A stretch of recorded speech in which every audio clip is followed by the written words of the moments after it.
Hello everyone, my name is Imtiaz Ahmed Sheikh, and in this section I'll be teaching you the electrical instruments which comes in the JEE and the NEET examination.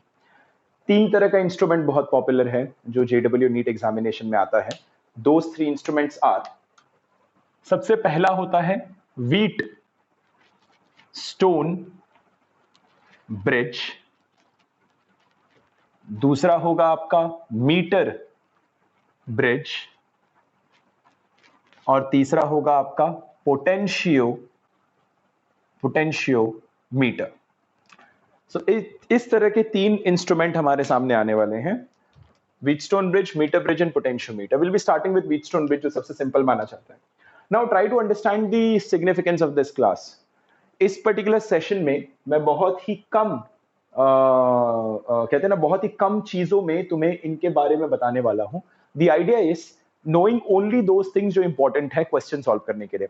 I'll not be getting into a lot of theory. I'll not be getting into a lot of analysis. Direct चीज बताऊंगा जो direct question को solve करने में help कर पाएगा. That is the overall purpose जिसकी वजह से हम इसको पढ़ेंगे. नाउ व्हीटस्टोन ब्रिज जानने की कोशिश करते कि व्हीटस्टोन ब्रिज होता क्या है. Let's talk about Wheatstone bridge. अब इसमें व्हीट क्यों है, स्टोन क्यों है, ब्रिज क्यों है. ब्रिज तो ठीक है, ब्रिज तो लॉजिकली समझ में आ जाता है, बट इसको व्हीटस्टोन क्यों बोलते हैं इसमें दिमाग लगाने की जरूरत नहीं है. व्हीटस्टोन किसी का नाम था. Wheatstone bridge is going to look something like this. इस तरह से व्हीटस्टोन ब्रिज दिखता है.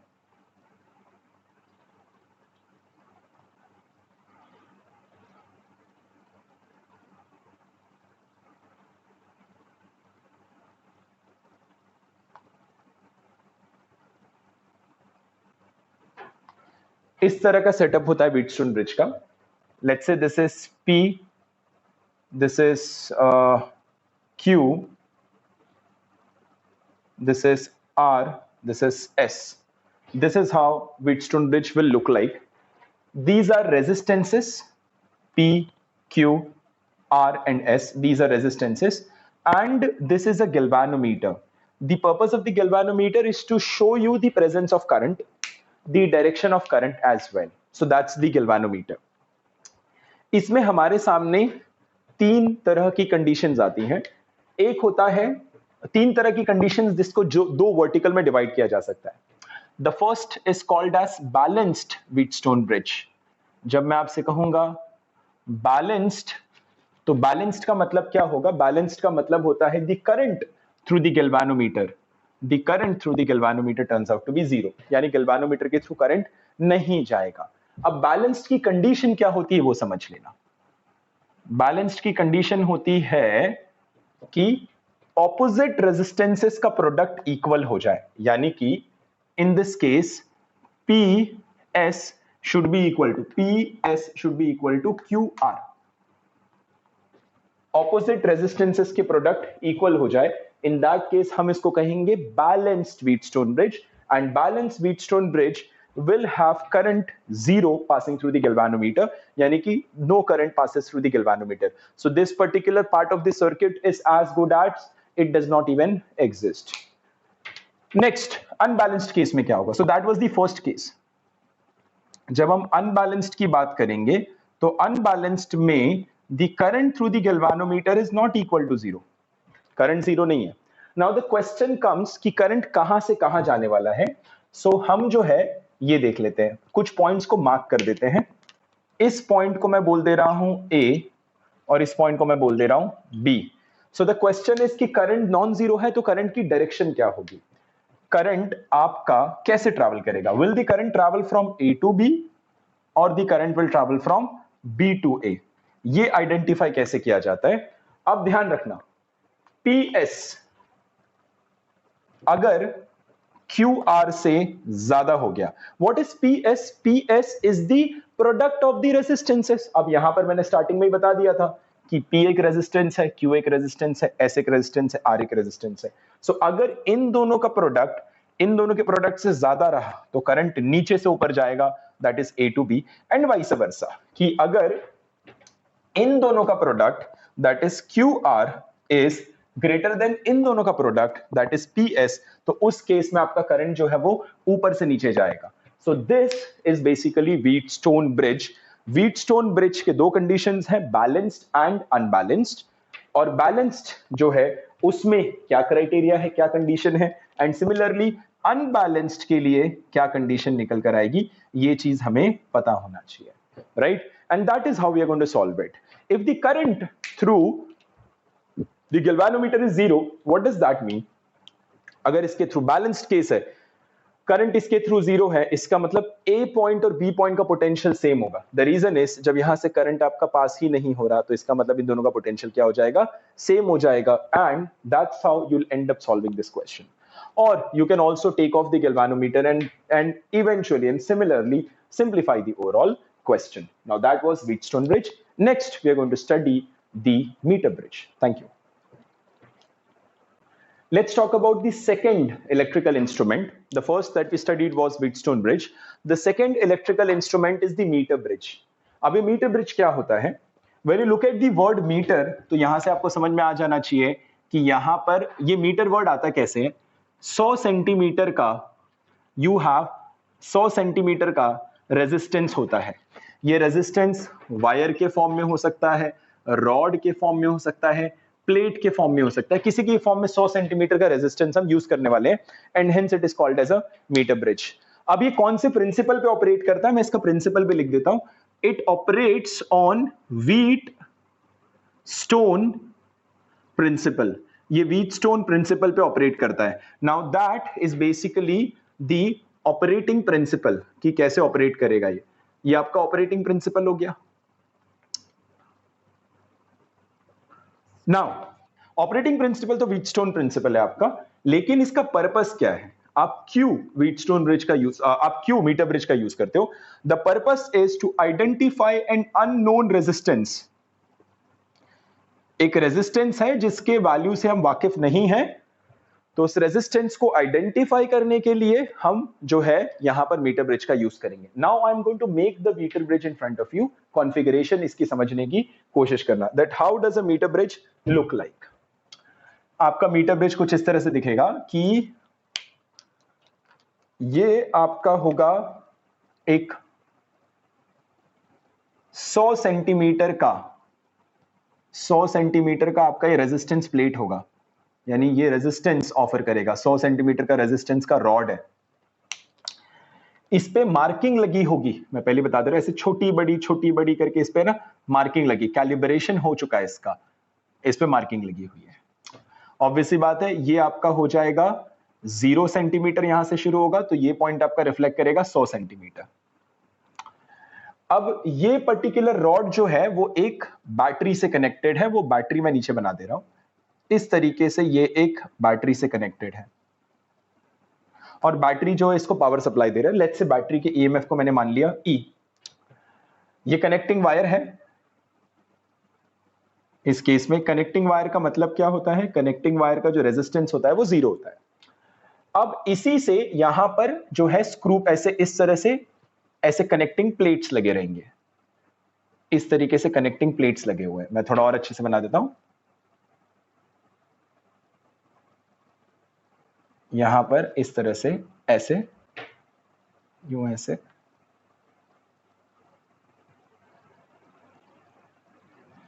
And look it once again, yes,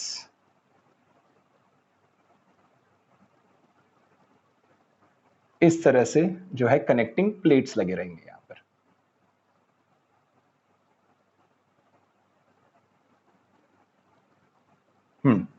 ये आपके कनेक्टिंग प्लेट्स लगे हैं। फिर से मैं एक बार मेंशन कर दे रहा हूं, दीज आर कनेक्टिंग प्लेट्स। फिर से मैं बोल रहा हूं, मैंने कनेक्टिंग प्लेट बोला, इसका मतलब प्लेट की रेजिस्टेंस 0 होगी, it is as good as a connecting wire. यहां 2 स्पेसेस हैं।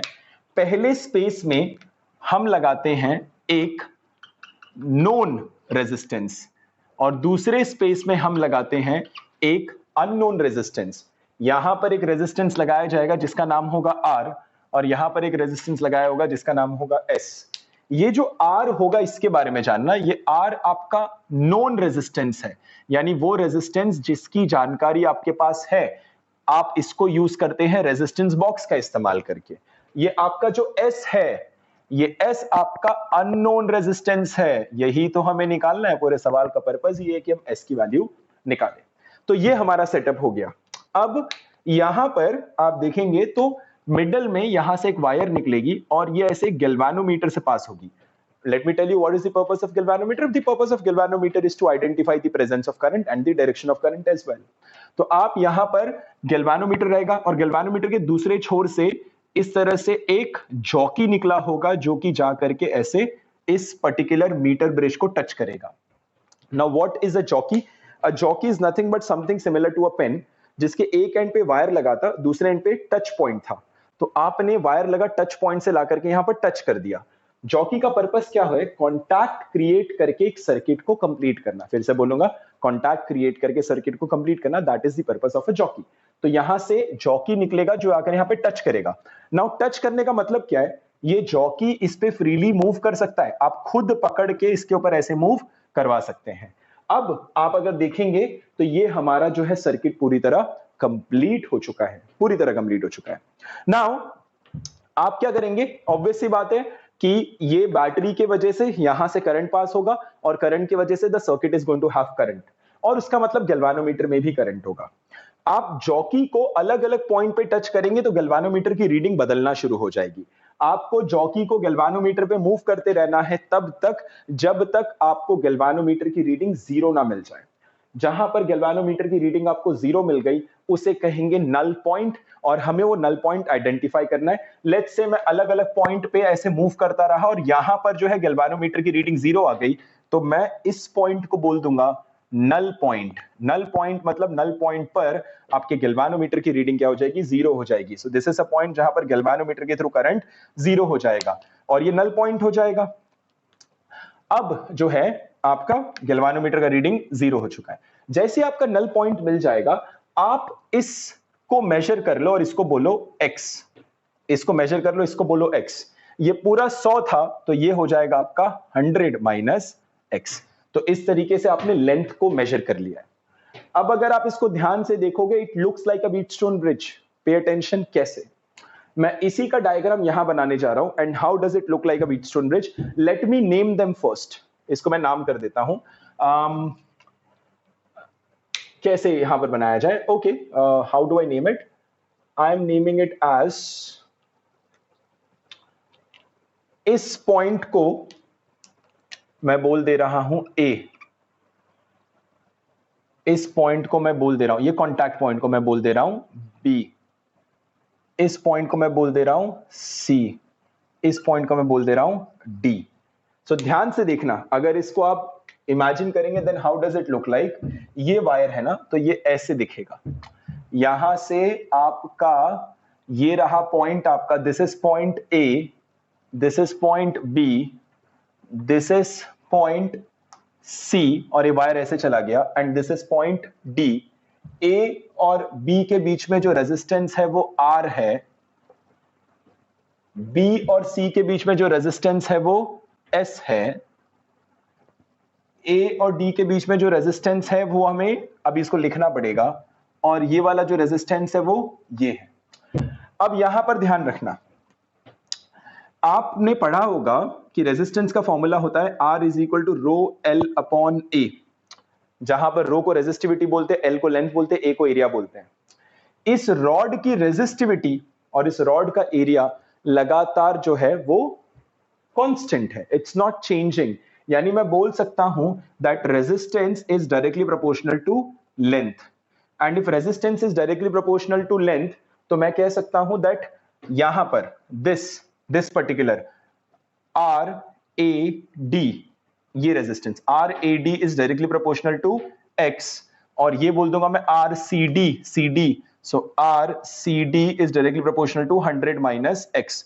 तो ये आपका आर ए डी था, ये आपका आर सी डी था। और देखो ये गैल्वेनोमीटर यहां से ऐसे पास होते हुए आ रहा है गैल्वेनोमीटर, और गैल्वेनोमीटर की रीडिंग जीरो है। यानी कि ये क्या केस हो चुका है? This is a balanced Wheatstone bridge. तो अगर ये बैलेंस्ड व्हीटस्टोन ब्रिज है, then in that case I can say that opposite का प्रोडक्ट बराबर होना चाहिए। ऑपोजिट का प्रोडक्ट क्या है? ऑपोजिट का प्रोडक्ट यानी this multiplied by this, RCD is equal to, opposite का प्रोडक्ट बराबर होना चाहिए, so this product should be equal to this product, यानी S multiplied by RAD, so opposite का प्रोडक्ट यहां पर बराबर है। अब आप एक काम करिए, यहां पर लिखिए RCD और RAD को उसके नीचे ले आइए, and this becomes S upon R। S और R यहां पर क्या है, S और R तो सीधा सीधा रेजिस्टेंस है इन टर्म्स ऑफ ओम्स। यहां पर देखो RAD is directly proportional to X, RCD is directly proportional 100 minus X, so in that case अगर आप रेशियो लोगे, देयरफॉर RCD अपॉन RAD ले लोगे, then it will become 100 minus X upon X, तो यहां पर रेशियो आ गया आपका, देयरफॉर इसी को यहां इनपुट कर दो, so 100 minus X upon X is equal to S upon R, और यहां से देयरफॉर S को आप लिख सकते हो 100 minus X upon X into R, और आपने अननोन रेजिस्टेंस की वैल्यू निकाल दी यहां पर, बिकॉज R आपको ये यहां पहले से मालूम था, because you took it from a resistance box, और X की वैल्यू आपने एक्सपेरिमेंट के थ्रू निकाला, and hence you got the value of the unknown resistance S। It's a clear cut application of Wheatstone bridge. ठीक है, अब question में क्या होगा कि क्वेश्चन में अगर दिया रहेगा तो ये जो पार्ट ऑफ एनालिसिस है ना, मतलब this analysis and this analysis, ये तो मैंने अभी समझाया, तुम्हें इसको ज्यादा समझने की जरूरत ही नहीं है। आप सीधा रेजिस्टेंस का रेशियो लो, उसको लेंथ के रेशियो से सब्स्टिट्यूट कर दो, और सीधा का सीधा ये एक्सप्रेशन लिख देना, इसको देखते ही ये बनाना आ जाना चाहिए, and that's how you'll end up finding an unknown resistance using the concept of meter bridge। Meter मतलब 100 सेंटीमीटर की रॉड, स्ट्रिप या वायर है which has got some resistance। ठीक है, अब अगला इंस्ट्रूमेंट समझेंगे, that will be called as potentiometer। Now we are going to study the third instrument, and that instrument is called as the potentiometer। Potentiometer समझने के लिए metre bridge का पता होना बहुत जरूरी था, and let me tell you, potentiometer generally लोग एक कॉम्प्लिकेटेड इंस्ट्रूमेंट समझते हैं। आई वोंट से ये कॉम्प्लिकेटेड है, हाँ, बट इसमें थोड़ा सा आपको है ना फोकस्ड रहना पड़ेगा, आपको क्रक्स समझने की जरूरत है। It is very easy to get lost into the potentiometer, but मुझे लगता है कि अगर आप इसको बड़े सिंपल नजरिए से देखो तो पोटेंशियोमीटर को आसान बनाया जा सकता है।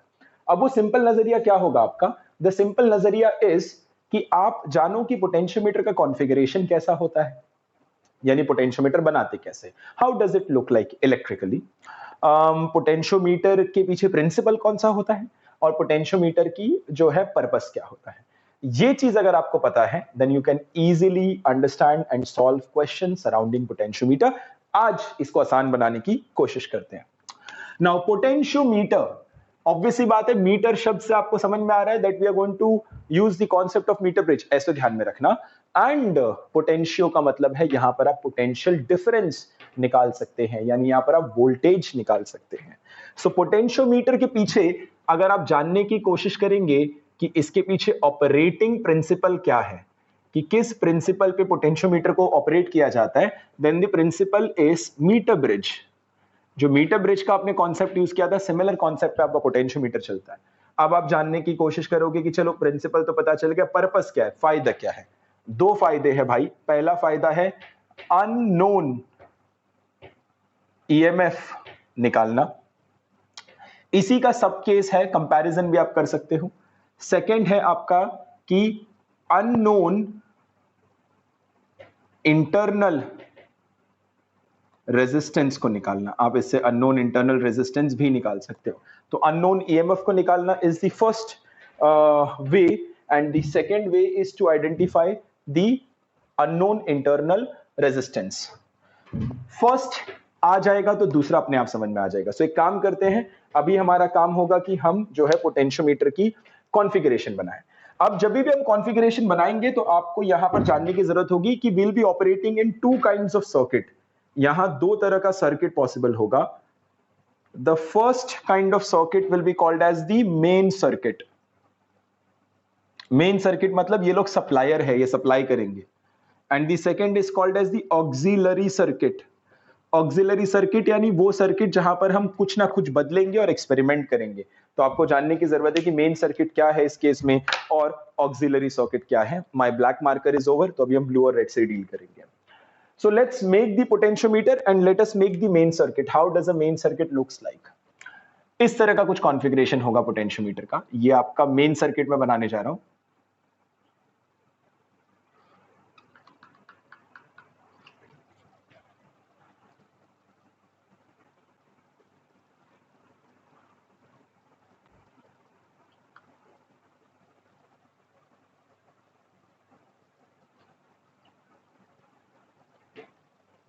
ये आपका सप्लाई ईएमएफ है E, ये आपका इंटरनल रेजिस्टेंस R, ये सब कुछ हमें पता है। और ये आपका रियोस्टाट है H, RH। The moment I say rheostat, तो रियोस्टाट का मतलब समझना, the way resistance box is used for obtaining different value of resistances. Rheostat का भी सेम पर्पस होता है, इट जस्ट दैट कि रियोस्टाट आपको ज्यादा पॉसिबल वैल्यूज दे पाएगा, कंटिन्यूअस वैल्यूज दे पाएगा, डेसिमल तक वैल्यूज दे पाएगा, which a resistance box cannot give. I'm not doing any comparison between resistance box and rheostat. That is something that you can Google and understand. But मैं यहाँ पर बता रहा हूँ कि I'm using rheostat. And similarly यहाँ पर वही आपकी पट्टी लगी हुई है। अब ये 100 सेंटीमीटर का लो या उससे बड़ा लो, इस बात से कोई फर्क नहीं पड़ता। तो ये इस तरह से मैंने पट्टी लगा रखी हुई है। ये जो है, अच्छा इसका जो है ये रॉड है, और ये पर्टिकुलर रॉड जो है, this is a rod with resistance, it has some resistance, right. इसका अपना रेजिस्टेंस है, और इसके लिए डिफाइन किया जाता है रेजिस्टेंस पर यूनिट लेंथ। ये चीज हम डिफाइन कर देते हैं, रेजिस्टेंस पर यूनिट लेंथ, ठीक है। और रेजिस्टेंस पर यूनिट लेंथ को आप इस रॉड के लेंथ से मल्टीप्लाई करेंगे तो आपको टोटल रेजिस्टेंस पता चल जाएगा। इनफैक्ट चलिए रेजिस्टेंस पर यूनिट लेंथ की बात नहीं करते, let us drop that. Let me tell you कि इस पर्टिकुलर रॉड का जो रेजिस्टेंस है वो R है। मैं पहले ही आपको बोल देता हूं, बिकॉज उसकी जरूरत नहीं पड़ने वाली बहुत ज्यादा, तो मैंने R मान लिया। This is the main circuit which consist of an external supply of EMF E, the internal resistance small r, the rheostat for varying the resistance ताकि हमें अलग अलग करंट की वैल्यू मिल पाए, and a rod having some resistance capital R. This rod can be of any length as per your choice. अब आता है हमारा ऑक्सिलरी सॉकेट। जो ऑक्सिलरी सॉकेट है, मैं कोशिश कर रहा हूं, if some ink is left in the marker, तो मैं कोशिश करता हूं कि मैं ब्लैक मार्कर यूज करूं, और let me check if I have got some working markers.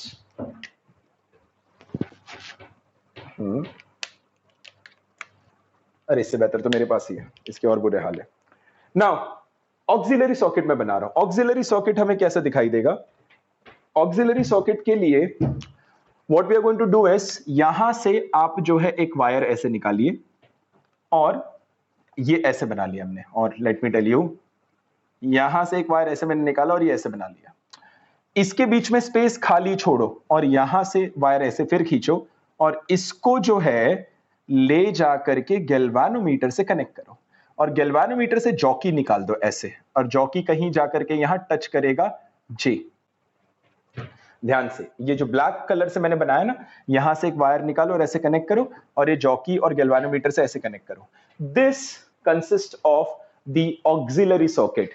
Now you might wonder कि सर यहां पर आपने स्पेस क्यों छोड़ा है? ये जो स्पेस है, यहां पर पोटेंशियोमीटर के अलग अलग एप्लीकेशन के लिए आप अलग अलग तरह की चीजें यहां पर रख सकते हैं, and that's how you will be able to apply, you will be able to use potentiometer to identify unknown EMF and to identify the unknown internal resistance। ठीक है, तो सबसे पहली चीज unknown EMF को आइडेंटिफाई हम कैसे करेंगे? मैंने क्या किया, मैंने यहां पर लाकर के unknown EMF रख दिया। तो मैंने unknown EMF यहां पर लाके रख दिया, तो ये जो है ये मेरा हो गया unknown EMF।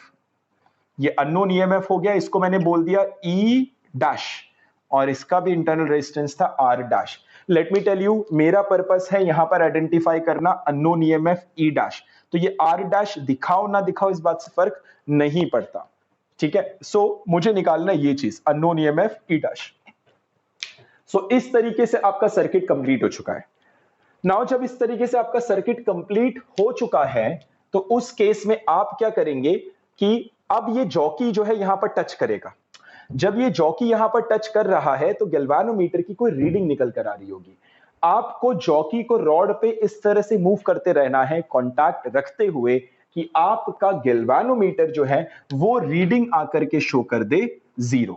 जब आपका गैल्वानोमीटर रीडिंग 0 आकर के शो कर देगा, व्हाट डज दैट मीन कि यहां पर इस पर्टिकुलर पार्ट में कोई भी करंट नहीं है, यहां पर कोई भी करंट नहीं है। इसका मतलब क्या होगा? इसका मतलब ये होगा कि यहां पर जितना, और before I venture into that, चलिए इस पार्ट में कोई करंट नहीं है, तो आपने जॉकी के पॉइंट को मार्क कर दिया और बोला कि भाई साहब इसकी लंबाई निकल कर आ चुकी है x। क्या निकल कर आ गई? इसकी लंबाई आपने निकल कर ला दी x। अब आपने इसकी लंबाई यहां पर x निकल कर ला दिया है, सो अब इस x के जरिए जो है, क्या मैं इसका पोटेंशियल डिफरेंस यहां पर पता लगा सकता हूं? अब इसको समझने के लिए आपको जानना होगा एक नया कॉन्सेप्ट। वो नया कॉन्सेप्ट क्या होगा? यहां पर मैं पहले से डिफाइन कर दे रहा हूं, there is something called as potential gradient. मैं यहां पर एक पोटेंशियल ग्रेडियंट डिफाइन कर दे रहा हूं। इस वर्ड का मतलब समझना, पोटेंशियल तो आप जानते हैं, ग्रेडियंट मतलब बदलना लेंथ के साथ, यानी कि लेंथ के साथ, लंबाई के साथ या डिस्टेंस के साथ पोटेंशियल किस तरह से बदलता है। तो यहां पर एक पोटेंशियल ग्रेडियंट डिफाइन करेंगे और उस पोटेंशियल ग्रेडियंट को हम बोलेंगे K, and this will be potential change slash gain. अब चेंज की बात करेंगे तो भाई यहां पर चेंज आपका गेन भी हो सकता है और चेंज आपका ड्रॉप भी हो सकता है। सो बेसिकली पोटेंशियल गेन और ड्रॉप पर यूनिट लेंथ। तो मान लो फॉर एग्जांपल, अगर हमारा पोटेंशियोमीटर का जो वैल्यू निकल कर आता है, पोटेंशियल ग्रेडियंट का कोई वैल्यू बोल देता है कि भाई आपका पोटेंशियल ग्रेडियंट का जो वैल्यू है दैट इज 3 वोल्ट पर सेंटीमीटर। 3 वोल्ट पर सेंटीमीटर, यानी हर सेंटीमीटर के साथ 3 वोल्ट का बदलाव आएगा। तो अगर कोई मुझसे बोलेगा कि भाई 5 सेंटीमीटर के बराबर कितना निकलेगा, तो 5 सेंटीमीटर के बराबर होगा 3 इंटू 5, 15 वोल्ट। ये गेन भी हो सकता है और ये ड्रॉप भी हो सकता है। ये चीज आपको क्वेश्चन में देख करके समझ में आ जाएगा। तो अब जो है इस पार्ट में आ जाते हैं। Now in order to better understand this, I am going to take this off. ये पार्ट रब कर रहा हूं मैं। हम अभी तक पहला वाला ही एप्लीकेशन समझने की कोशिश कर रहे हैं। अब जो है आप सिर्फ ध्यान रखना, सिर्फ ऑक्सिलरी सर्किट को देखो और किसी को भी मत देखो। सिर्फ अगर आप ऑक्सिलरी सर्किट को देखोगे तो आपको ऐसा कुछ दिखेगा, you will see something like this. और आप यहां पर देखेंगे then you will be able to see कि यस, ये इस तरह से आपको आपका ऑक्सिलरी सर्किट दिखेगा। ये रहा आपका ऑक्सिलरी सर्किट और यहां से कुछ ऐसे बना रखा हुआ है मैंने, है ना। और यहां से गैल्वानोमीटर ने रीडिंग 0 शो किया और ये जॉकी जाकर के यहां पर टच हो चुका है J। इस पॉइंट को आप मान लो A, ठीक है। ये आपका अननोन ईएमएफ है E और ये स्मॉल r डैश है और इसके थ्रू रेजिस्ट करंट जो है वो है 0 है और ये पॉइंट आपका हो गया J। तो सिंपल सी चीज है, आप लिखो यहां पर KVL। मैं KVL लिखने वाला हूं, Kirchhoff voltage law. I hope आपको पता होगा कि किसी भी रेजिस्टेंस को क्रॉस कैसे करते हैं। नहीं पता तो मैं यहां पर फट से बता देता हूं, how to cross a resistance. इसको अलग से पढ़ लो, मैं इसको तुरंत रब भी करूंगा। तो how to cross a resistance, किसी भी रेजिस्टेंस को क्रॉस कैसे किया जाता है, इस सवाल को मैं यहां पर एड्रेस कर रहा हूं। लेट्स से ये आपका एक रेजिस्टेंस है यहां पर R और ये पॉइंट A है, ये पॉइंट B है और आपका करंट ऐसे जा रहा है I। तो रेजिस्टेंस को आपको क्रॉस करना है, तो क्रॉस आप A से B भी क्रॉस कर सकते हो या B से A भी क्रॉस कर सकते हो। A से B जाना भी क्रॉस है और B से A आना भी क्रॉस है। तो इसमें दो तरीके से आप समझ सकते हो। अगर आप A से B जाओगे तो you are travelling along current, यानी आप करंट की दिशा में ट्रैवल कर रहे हो, और अगर आप B से A आओगे तो you are travelling opposite to current, यानी आप करंट से ऑपोजिट ट्रैवल कर रहे हो। If you are travelling from A to B, you are travelling along current, and if you are travelling from B to A, you are travelling opposite to current. Then in that case किस तरह से आपका expression लिखा जाएगा, Kirchhoff voltage law किस तरह से लिखा जाएगा उसको समझ लो। किरचॉफ वोल्टेज लॉ ऐसे लिखेंगे, A से शुरू किया ना, लिखो VA, that is potential of point A। Current की दिशा में जा रहे हो तो लिखो माइनस IR। ध्यान में रखना, करंट की दिशा में जाओगे तो minus IR is equal to कहां पहुंच गए, VB। फिर से लिखा VA, करंट की दिशा में गए, minus IR is equal to कहां पहुंच गए, VB, ऑपोजिट टू करंट, यानी B से शुरू करो, तो B से शुरू किया तो लिखो VB, ऐसे आ रहे हो, करंट के ऑपोजिट आ रहे हो ना, कभी भी करंट के ऑपोजिट आओगे तो लिखोगे प्लस IR, तो आपने लिखा VB प्लस IR, कहां पहुंच गए, VA। इस तरह से KVL लिखा, this is how you cross a resistance. Now this is a very important concept जो कि करंट इलेक्ट्रिसिटी को बहुत आसान बनाता है, तो इसको आप फट से नोट करो, करंट की दिशा में माइनस IR, करंट से ऑपोजिट प्लस IR, तो प्लीज इसको नोट करो। हम वापस जाकर के अपना फर्स्ट एप्लीकेशन देखते हैं। Now I am going to rub this. So now let us look at the first application. KVL लिखना है हमें। KVL जो है मैं ऊपर वाले हिस्से में भी लिखूंगा, नीचे वाले हिस्से में भी लिखूंगा। अगर मैं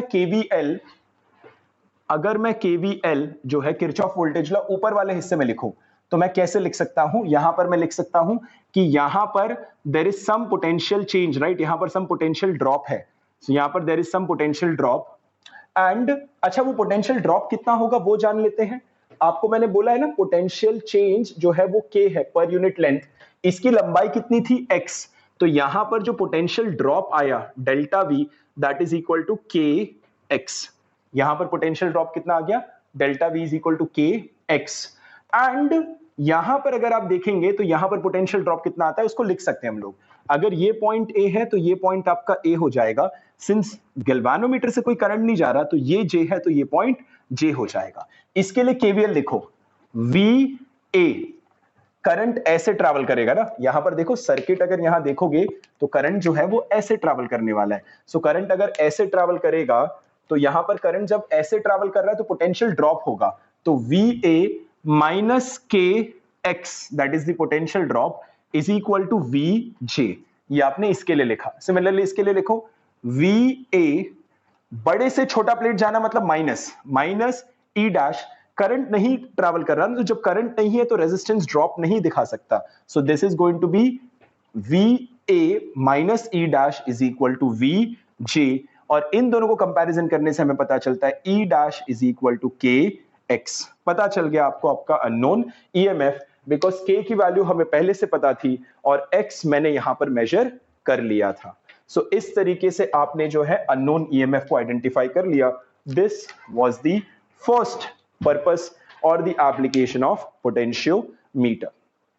क्या ध्यान रखेंगे, अब ये तो सब एनालिसिस था, सिंपल तरीके से समझने वाली बात है बॉस, कि अब जो है यहां पर गैल्वेनोमीटर ने J पॉइंट पर रीडिंग 0 शो कर दिया, ये X है, X डिस्टेंस मेजर कर लिया, पोटेंशियल ड्रॉप पर यूनिट लेंथ निकाल लिया K, तो यहां पर ड्रॉप कितना KX, यहां पर ड्रॉप KX, तो यहां पर ड्रॉप कितना होगा, यहां से करंट पास नहीं कर रहा यानी रेजिस्टेंस कोई ड्रॉप नहीं शो करेगा, तो जो भी ड्रॉप शो करेगा वो EMF शो करेगा। यहां पर KX ड्रॉप, ये दोनों पैरेलल दिख रहे हैं ना, तो यहां पर KX ड्रॉप, तो यहां पर भी क्या ड्रॉप हो जाएगा KX, इसका मतलब E dash is equal to KX, ये आप डायरेक्ट लिख सकते हो। तो क्वेश्चन सॉल्व करते हुए डायरेक्ट लिखना, मैंने आपको बैकग्राउंड वर्किंग भी बता दिया कि बैकग्राउंड में क्या होने वाला है। Now this was the first application of potentiometer.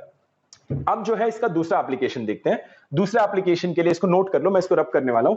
ये पोटेंशियल ग्रेडियंट वाला कॉन्सेप्ट जो है यहां पर मैंने लिख दिया है, ये पोटेंशियल ग्रेडियंट जो है क्वेश्चन में अक्सर दिया गया होगा, और अगर ये क्वेश्चन में नहीं दिया है तो आप निकाल सकते हो। मैं पहले बता देता हूं कैसे। अब एक चीज बताना, क्या ऑक्सिलरी सर्किट में से कोई भी करंट पास हो रहा है? पॉज करो, सोचो, क्या ऑक्सिलरी सर्किट से कोई करंट पास हो रहा है? The answer is no. यानी क्या ऑक्सिलरी सर्किट मेरे ओवरऑल सर्किट में कंट्रीब्यूट कर पा रहा है? The answer is no. जिस तार से, जिस वायर से करंट ना पास हो वो क्या कंट्रीब्यूट करे? जिस सर्किट से करंट ना पास हो तो क्या कंट्रीब्यूट करे? So the beauty of a potentiometer is कि मेरा ऑक्सिलरी सर्किट मैंने यूज भी कर लिया और उस ऑक्सिलरी सर्किट ने मेरे मेन सर्किट को अफेक्ट नहीं किया। ये मेरा मेन सर्किट है, ये मेरा ऑक्सिलरी सर्किट है, since the current in the auxiliary circuit is zero, it is not affecting the main circuit. That is the beauty of a potentiometer, जो कि हमारे मेन सर्किट को अफेक्ट नहीं कर पा रहा है। ओके, सो पोटेंशियोमीटर के फर्स्ट पार्ट में हमने जो है अननोन EMF निकाला था। In the second part we will be calculating unknown resistance, and how do we do that? So first of all, let me make the auxiliary circuit. There will be certain modification that we'll be doing in the auxiliary circuit. देखो, इसमें जो है unknown internal resistance निकालने के लिए the auxiliary circuit is something like this, कुछ इस तरह की ऑक्सिलरी सर्किट बनेगी आपकी।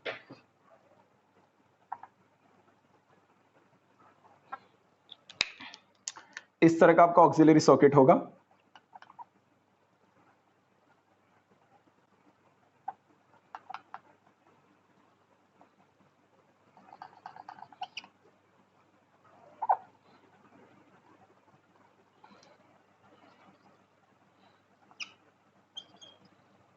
यस, एंड यहां से कहीं कोई जॉकी जाने वाला है। इन दिस केस ये अननोन ईएमएफ है, ये अननोन इंटरनल रेजिस्टेंस है। Unknown EMF is E1 onto unknown internal resistance is R1।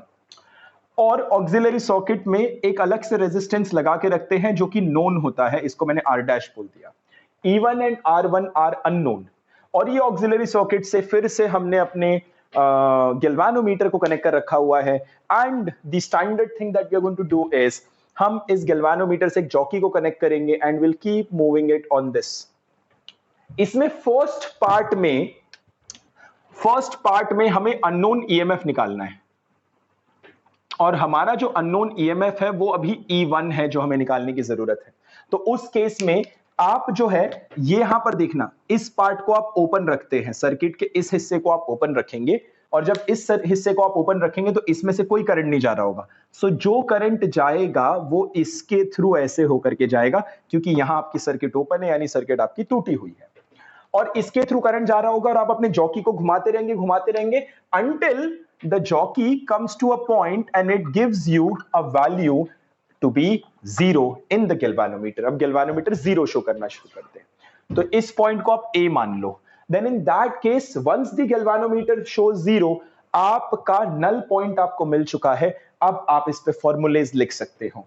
Since this is not having any current, आपको दिख रहा है कि ये कुछ इस तरह से करंट यहां फ्लो करने वाला है, E1 R1 and this is going to be this. इसको मेजर कर लो as X1 and potential change per unit length आप निकाल चुके हो K, and that is called as the potential gradient which you already know. So अगर ये potential gradient है तो यहां पर आपकी सर्किट जो है वो कैसे दिखेगा? आपका सर्किट कुछ ऐसा दिखेगा। हमने पिछले बार ही किया था, यहां से करंट नहीं जा रहा ना, तो यहां पर पोटेंशियल चेंज कितना होगा? इसके थ्रू करंट नहीं है तो ये कोई पोटेंशियल चेंज नहीं कर सकता, तो सिर्फ E1 पोटेंशियल चेंज करेगा। तो यहां पोटेंशियल चेंज E1, यहां पर potential change KX1, because K is पर unit length, X1 is the balancing length, so KX1 and E1, so you can very easily write E1 is equal to KX1, और इस तरीके से आपको unknown EMF के बारे में पता चल गया। and now you know E1। अब आपको निकालना है R1 which is going to be the unknown internal resistance। ये आपका unknown internal resistance आपको निकालना है, and that value is going to be R1 जो आपको निकालना है। वो हम कैसे निकालेंगे? We will do a slight modification, and the slight modification is open था ना, बंद कर दो। तो अब आपने क्या किया? आपने इसको कर दिया बंद, तो यहां से आपने इसको क्लोज कर दिया है, क्लोज्ड। और उसके बाद जैसे आप इसको क्लोज करेंगे, गैल्वानोमीटर इस पॉइंट पे तो 0 रीडिंग नहीं शो कर रहा, यानी कि आप क्या करोगे? आप जो है इस जॉकी को उठाओगे और फिर से यहां वहां घुमाना शुरू करोगे जब तक आपका बैलेंसिंग लेंथ ना आ जाए, और आपको दिखेगा कि कहीं इस पॉइंट पर आपने जब जॉकी को रखा तो आपके गैल्वानोमीटर ने रीडिंग 0 शो कर दिया, और वहां पर आपने इसको यहां पर मेजर कर लिया और आपने इसको बोला दिस इज X2, और इस तरह से आपको X2 पता चल गया। नाउ यहां पर देखना, डेफिनेटली यहां से करंट फ्लो कर रहा होगा, सम करंट आई, बट गैल्वानोमीटर में रीडिंग 0 है, मतलब यहां से कोई करंट ऐसे नहीं जा रहा, यानी यहां से कोई करंट आ नहीं रहा, यानी ये पूरा आई करंट यहां से फ्लो कर जाता है आई। यहां से कोई करंट आ नहीं रहा, यहां से कोई करंट एग्जिट नहीं कर रहा, दैट डज नॉट मीन कि सर्किट में कोई करंट नहीं है। This circuit is closed in itself, so it will have its current. तो आप इस सर्किट को अलग से बना लो, तो मैं इस सर्किट को अलग से बना लेता हूं।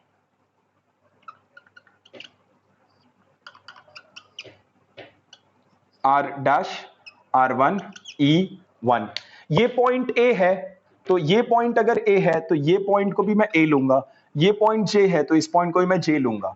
सो this is point A and this is point J. अब इसमें हम लिखेंगे KVL, किरचॉफ वोल्टेज लॉ। अब मैं लिखने जा रहा हूं, पहले मैं लिखूंगा ऐसे जाकर के और फिर मैं लिखूंगा ऐसे जाकर के। जब मैं ऐसे जाकर लिखूंगा, अच्छा करंट फ्लो कैसे कर रहा होगा समझना, इसमें करंट डेफिनेटली फ्लो कर रहा है, व्हाई नॉट, डेफिनेटली फ्लो कर रहा है। करंट ऐसे फ्लोट करेगा, उसको बोलेगा I1, बड़े प्लेट से शुरू करेगा ना, तो यहां से ऐसे जाएगा I1। ये I1 की वैल्यू हमें नहीं पता अभी, वो हम देखेंगे उसकी वैल्यू निकालते कैसे हैं। तो KVL मैं लिखने जा रहा हूं और मैं लिखने वाला हूं A से लेकर J ऊपर वाले की तरफ जाते हुए। So I will be writing it as VA बड़े से छोटा प्लेट माइनस E1 करंट से opposite plus I1 R1 is equal to VJ, और यहां से मुझे पता चलता है that VA minus VJ is equal to E1 minus I1 R1। ये आ गया मुझे। अब इसके लिए लिखो VA plus, sorry minus, current की दिशा में करंट से जा रहे हो ना, करंट की दिशा में रेजिस्टेंस से जा रहे हो, सो I1 R1 और R dash is equal to VJ, और इसको जब आप सॉल्व करेंगे तो आपको दिखेगा VA minus VJ is equal to I1 R dash. तो यहां से मुझे दिख गया। सो इन दोनों को कंपेयर करने से मुझे क्या पता चल रहा है, इन दोनों को मुझे कंपेयर करने से पता चल जा रहा है that if I compare these to I get I1 is equal to E1 upon R1 plus R dash. तो यहां से मुझे I1 की वैल्यू ऐसे पता चल जा रही है, राइट, यहां से I1 पता चल गया। अब यहां पर अगर आप रीअरेंज करोगे तो आपको दिख जाएगा, इसी को रीअरेंज कर दो, आपको दिखेगा R1 plus R dash is equal to E1 upon I1, therefore R1 is equal to E1 upon I1 minus R dash. अब देखना यहां पर क्या क्या अननोन है। R1 मुझे निकालना है, E1 मुझे पता है, R डैश मुझे पता है क्योंकि एक्सटर्नल है, I1 मुझे नहीं पता है, R1 मुझे निकालना है। अब मैं I1 कैसे निकालूंगा, देखना यहां पर, देख रहे हो K यहां लिख रखा है ना, K पोटेंशियल ड्रॉप है, हर यूनिट लेंथ पे पोटेंशियल कितना बदला, यहां पर लेंथ कितना है x2, तो यहां पर पोटेंशियल ड्रॉप कितना हो जाएगा kx2। तो यहां से मैं बोल सकता हूं VA minus VJ is equal to kx2। तो यहां से मैं जब लिख दूंगा VA minus VJ is equal to kx2 is equal to I1 R dash, तो यहां से मैं बोल दूंगा I1 is equal to kx2 upon R dash. तो यहां से मुझे I1 पता चल गया, उस I1 को उठाकर यहां डाल दो और यहां जैसे I1 डालोगे आपको R1 पता चल जाएगा, right. So that's how we'll be able to identify the internal resistance of a battery or a cell using a potentiometer. Now when you look at the analysis, it might appear to be large, it might appear to be complicated, but let me simplify this for you. How do I simplify this for you? इस तरीके से समझना, do not go into so much of analysis, logic लगाना, एकदम thought process clear रखना। पहले ये वाला सर्किट ओपन था, तो यानी यहां पर अननोन ईएमएफ निकालना है, ठीक है। यहां से ऐसे ऊपर वाले से कोई करंट नहीं जा रहा होगा, यानी यहां जितना ड्रॉप यहां इतना ड्रॉप, यहां करंट नहीं जा रहा तो रेजिस्टेंस कोई ड्रॉप नहीं करेगा, तो यानी E1 ड्रॉप करेगा। So kx1 is equal to E1, kx1 is equal to E1। बहुत बढ़िया, क्लोज करो, क्लोज किया, गैल्वेनोमीटर ने फिर जीरो नहीं शो किया, रीअरेंज किया, रीअरेंज किया तब गैल्वेनोमीटर ने जीरो शो कर दिया। जब रीअरेंज किया तो यहां पर x1 नहीं था, x2 था, तो उस केस में आपके गैल्वेनोमीटर ने जीरो शो किया, यानी इसमें भी करंट नहीं, इसमें भी करंट नहीं, लेकिन ये क्लोज सर्किट, इसमें करंट है। तो अब इसमें करंट है, तो आपने क्या किया, आपने केवीएल लिखा, आपने ऊपर वाले के लिए केवीएल लिखा, नीचे वाले के लिए केवीएल लिख दिया, और उसमें आपको दो इक्वेशन बनकर आ गया। अब दो इक्वेशन बनकर आ गया तो आपका R1 कुछ इस तरह से सेपरेट हो गया, तो उसके लिए I1 पता होना चाहिए था। अच्छा, यहां पर दिख रहा है आपको दैट VA minus VJ, यानी this minus this is equal to I1 into R dash, and that should be equal to kx2, because VA minus VJ can also be written as kx2। वहां से I1 आ गया, I1 को यहां पर feed कर दिया और आपको R1 की वैल्यू मिल गई, which is the internal resistance। Now let me tell you something। Meter bridge या पोटेंशियोमीटर एक ऐसा कॉन्सेप्ट है, ऐसा इंस्ट्रूमेंट है जिसको अगर आप रोट लर्न करने की कोशिश करोगे, रट्टा मारने की कोशिश करोगे, you'll somehow end up making a lot of mistakes, क्योंकि अगर A का B बन गया, B का A बन गया, then the whole concept goes down the drain। So the best way in which you can remember this is, इस पूरे प्रोसेस, थॉट प्रोसेस को अपने दिमाग में बिठा लो, लॉजिक बिठा लो, ये पूरा वायर फ्रेम अपने दिमाग में बिठा लो। कैसे बिठाओगे कि कौन से कॉन्सेप्ट पे वर्क करता है, क्या प्रिंसिपल है, क्या पर्पस है, और वो पर्पस को कैसे करने से सॉल्व हो जाता है। क्योंकि जो भी पोटेंशियोमीटर का क्वेश्चन आएगा वो इसी में से कोई ना कोई छोटा सा हिस्सा उठा करके आपके सामने रख देंगे। नाउ पोटेंशियल ग्रेडियंट ये सवाल हो सकता है कि सर आपने तो मान लिया पोटेंशियल ग्रेडियंट, निकालेंगे कैसे? बिल्कुल आप निकाल सकते हैं। पोटेंशियल ग्रेडियंट निकालते वक्त आपको सिर्फ मेन सर्किट कंसीडर करना है, और आपका मेन सर्किट कैसा दिखेगा? ये आपका हो जाएगा main circuit, RH small r E and this is the main circuit, और ये जो है आपका this was कैपिटल R। तो यहां से करंट जा रहा होगा I, तो इस करंट को हम लिख सकते हैं I is equal to E upon small r plus RH plus capital R। तो यहां से आप करंट निकाल लो, और इस रेजिस्टेंस के अक्रॉस ड्रॉप कितना होगा? ये A था ना, और ये आपका पॉइंट B था, इसको B मान लो, तो इसको बोल दो B। तो ये A है, ये B है, तो इस पूरी लंबाई पे कितना ड्रॉप हुआ? VAB, and that should be equal to current through this into the resistance IR, यानी कि I into R, which is E upon R plus RH plus R into R। यहां से मुझे VAB पता चल गया, the potential drop across the length.